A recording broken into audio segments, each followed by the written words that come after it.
Hey guys, welcome to the Legend of Zelda walkthrough. Today we're going to be taking on level 3, the Manji. So, yeah, we're just going to head straight to the dungeon. So head up and left 4, and then down, and then right 1, and we'll be right to the dungeon. You may notice in your upper left portion of the screen there's a newer mini-map. I put that there because just in case you ever die in the overworld, I'm going to be using this in the rest of my walkthrough, or the rest of the videos for this game. If you ever die in the overworld, it'll be easier to find where I am because you start at the start screen. I don't really like the minimap they give you, so. Also, on the screen that I'm on right now is the potion shop for this dungeon. So we've actually been here. This is where we bought the potion in the first chapter. So yeah, just head to the dungeon and then we will get started with it. This is going to be another shorter video, although this dungeon's quite a bit harder than the last two, so got a few new enemies. So once you head in, just head left, nothing really to do in here. And then we've got some new enemies, Zols. If you just have the wooden sword, you aren't going to do much, the Zols will split into 2 gels, but you don't need to kill them on that screen. Just grab the key and head up. Here you do have to kill all the Zols and then grab the key and head up once again. I also want to apologize for all the pause breaks I had to take during this recording. They're kind of long and annoying. I'll try to fix that in the next video. It's been a year since I've made one of these videos, so keep that in mind. It's also been a year since I played this game, so I'm a little bit rusty. Also, when recording, there's a bit of lag, which you don't really see on screen. And so, like with these new enemies, you'll see the Dark Nuts, which are one of the hardest enemies in the game.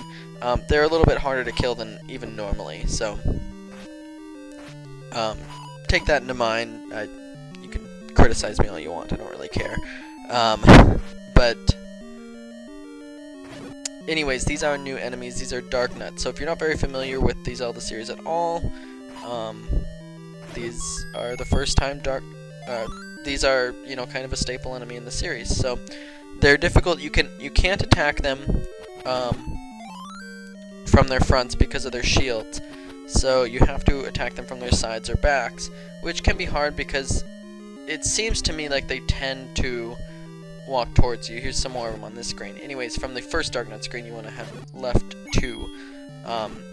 They're easier in rooms with blocks like this because you can kind of ambush them on the corner of the blocks. I kind of demonstrate this. I find this to be the most effective way.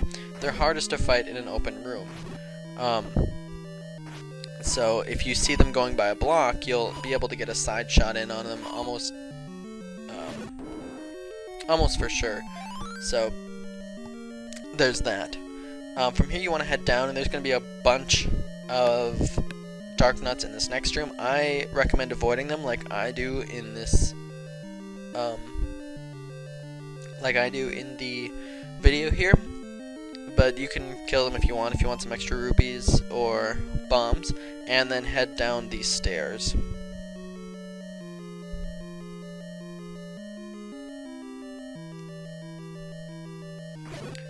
Once you're down here, there's going to be some keys, so you can kill them or let them live, whatever.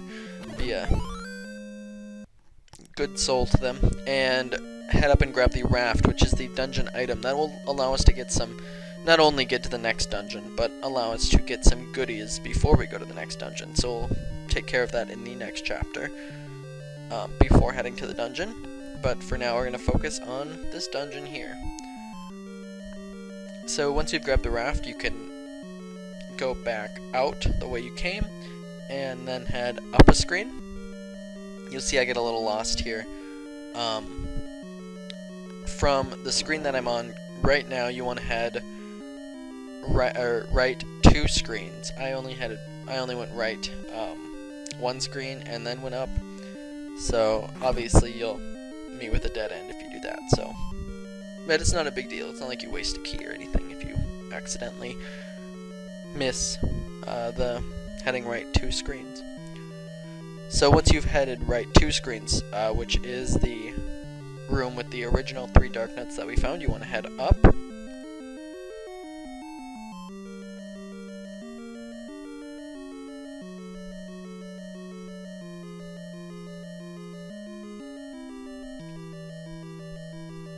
And then in this room, there are going to be some Zols that we want to kill to grab another key.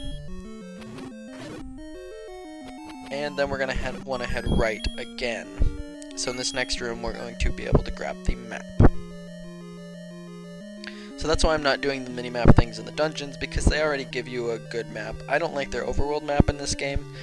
I can see why they did it with limited technology, with the NES, whatever.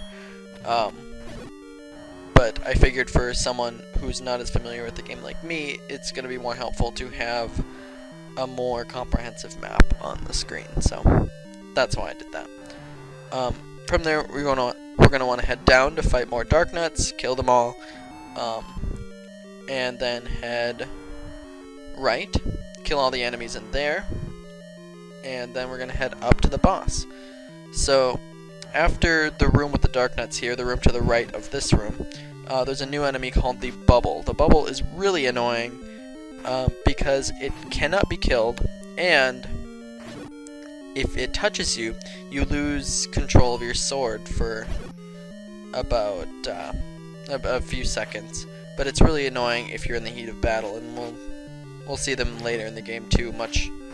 We'll see a lot of them in not so opportune places. But otherwise, there's just some Keys and Zols and Bubbles. Kill the Keys and Zols. Obviously, you don't have to kill the Bubbles. And then we're gonna head up to the boss of the dungeon, Manhandla. Now, Manhandla, I kind of killed him fast, so I'm going to start talking about him now. He's this plant-like creature with 4 mouths, kind of, on him, attached to him. And what he'll do is he'll shoot beams that... Or, not beams, he'll shoot fireballs that cannot be blocked by your shield, so you're going to have to dodge those. The best way to take him out is with bombs, using a well-timed bomb that hits him right in his face, right in his middle, will kill him in 1 hit. Otherwise, it usually takes just about 2 or 3. Note that after you... So what you have to do is kill his hand things first, unless you get a bomb right in his face. If you are lucky enough to kill him in 1 hit, that's great. But if you just take off some of the heads, he's going to get faster, as you see here. So he's a much more difficult boss than Aquamentus and Dodongo were, just saying. But after you defeat him, hopefully you did well, then you can grab the Triforce, and that's the end of this chapter, guys. So I will see you next time where we take on level 4. So almost halfway through the game. See you then.